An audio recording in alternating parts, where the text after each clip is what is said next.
Et si tout ce qu'on pensait savoir sur l'univers était incomplet? Et si, au lieu d'un vide en expansion passif, on parlait d'une machine complexe, parfaitement réglée? C'est l'idée qu'on va décortiquer aujourd'hui. On va faire une sorte d'autopsie mécanique d'une théorie assez radicale sur le cosmos. Allez, on ouvre le capot. L'image qu'on a tous en tête, c'est celle du ballon qui gonfle, l'univers en expansion. Eh bien, ce modèle commence sérieusement à prendre l'eau. La nouvelle réalité, celle suggérée par cette théorie, est beaucoup plus active. Imaginez une membrane à 4 dimensions qui vibre, qui respire, comme si elle avait été réveillée par la force nucléaire forte juste après sa naissance. Donc, il faut essayer d'oublier le grand vide noir et silencieux. L'idée ici, c'est de voir l'univers comme une membrane élastique. Pensez à une peau de tambour cosmique, immense, qui oscille. Et elle n'oscille pas dans le vide, non. Elle vibre dans une 5e dimension, une sorte de plan de réalité caché, juste au-delà de ce qu'on peut percevoir. Alors, pourquoi on se pose toutes ces questions? Pourquoi ce changement radical? Eh bien, tout simplement parce que nos outils les plus pointus, comme le télescope spatial James Webb, nous envoient des données qui ne collent plus. Ça ne colle plus avec le vieux modèle. La cosmologie est, disons-le, en pleine crise. Et quand il y a une crise, ça pousse à imaginer des idées nouvelles, des idées audacieuses. Bon, si l'univers respire, s'il vibre, qu'est-ce qu'il fait bouger? Il faut bien un moteur, non? Et c'est là qu'on arrive au cœur mécanique de toute cette théorie. Ce moteur, il fonctionne sur un principe qu'on appelle le stick-slip. En français, on pourrait dire adhérence-glissement. C'est un cycle tout bête, en fait. D'abord une phase stick, où la tension s'accumule, et puis d'un coup, bam! Une phase slip, où toute cette énergie est relâchée d'un seul coup. Et le truc qui est assez fou, c'est que ce principe, on le retrouve partout, à toutes les échelles. Le crissement d'une craie sur un tableau, le son d'un violon quand l'archet accroche la corde avant de glisser, ou même, beaucoup plus violent, un tremblement de terre. C'est toujours le même phénomène, stick-slip. Eh bien, la théorie dont on parle postule que l'univers tout entier fonctionne comme ça. Mais là où ça devient vertigineux, c'est l'échelle de temps. Il faut se rendre compte, un seul cycle complet, une seule respiration de l'univers, ça prendrait environ 2 milliards d'années. Et la quasi-totalité de ce temps, c'est la phase lente, la phase stick, où la tension, elle ne fait que monter sans s'arrêter.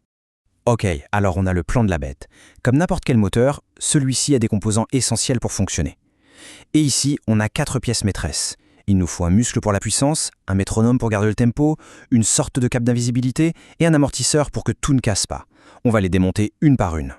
Allez, on commence par le cœur du moteur, les 2 pièces qui fournissent la puissance et qui donnent le rythme.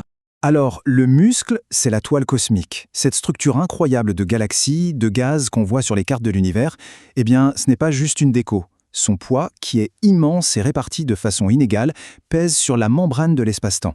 Il l'étire, il la déforme vers cette fameuse 5e dimension. C'est ça la phase stick. C'est cette tension gravitationnelle qui charge l'univers en énergie potentielle, et ça pendant des milliards d'années.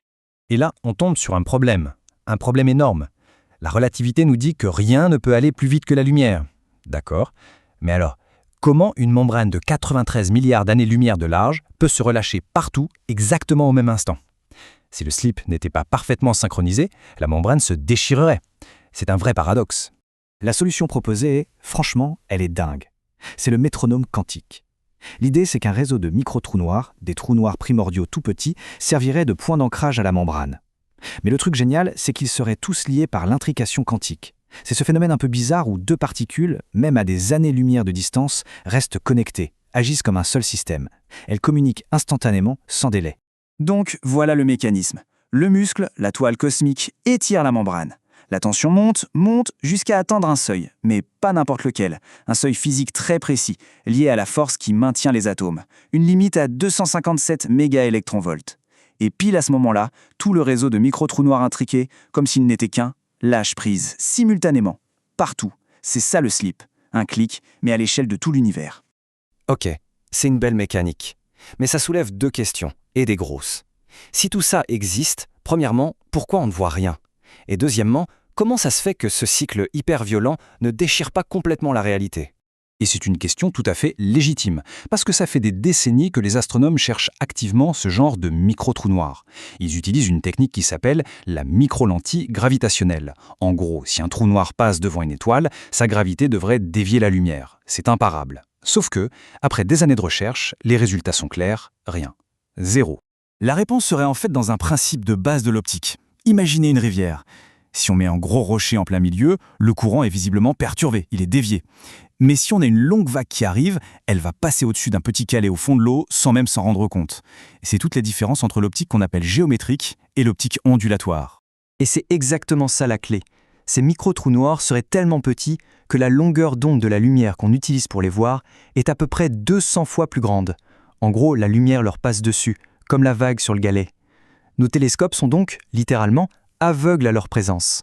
Ils sont comme cachés à la vue de tous par les lois même de la physique. Reste le dernier problème. Un problème qui, dans les premières versions de ce genre de théorie, semblait insurmontable. Le risque d'emballement. C'est logique. Si le système est fermé, l'énergie de chaque slip, de chaque relâchement violent, devrait s'ajouter à la précédente. L'oscillation deviendrait de plus en plus forte, jusqu'à tout faire exploser. Et c'est là qu'intervient la dernière pièce du puzzle, la fameuse 5e dimension. Elle ne servirait pas juste de décor, ce serait un gigantesque amortisseur, un système de refroidissement. Au moment du slip, l'accélération brutale de la membrane évacuerait son surplus d'énergie. Comment ? En émettant des particules spéciales, des gravitons, qui s'échapperaient dans cette dimension supplémentaire. C'est l'échappement du moteur, c'est ce qui l'empêche de surchauffer et de tout détruire. Alors maintenant qu'on a toutes les pièces, on peut remonter le moteur et voir comment tout ça fonctionne en harmonie. On voit se dessiner un cycle complet, stable et finalement assez élégant. Le cycle est autorégulé. Le muscle, la toile cosmique, tend la membrane.